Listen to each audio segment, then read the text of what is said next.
Tandaan niyo po, walang miyembro ng pamilya na habang panahon makakasama mo. Walang asawa na habang panahon makakasama mo. Walang magulang na habang panahon makakasama mo. Walang anak na habang panahon makakasama mo. And at the same time, wala din namang kapatid na habang panahon makakasama mo. Meron lang itinakdang panahon ang Diyos para makasama sila sa buhay mo. Meron lang itinakdang panahon ng Diyos para ma-enjoy mo yung mga panahon na makakasama sila.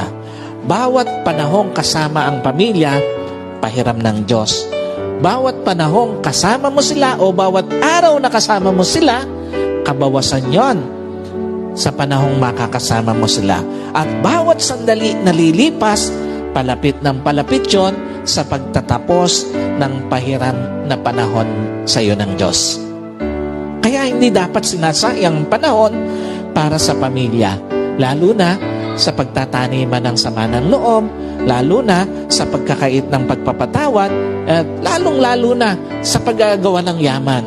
Napakawalang kwenta ng mga bagay na minsan hinahayaan natin na sayangin yung panahon na dapat kasama natin ang pamilya natin.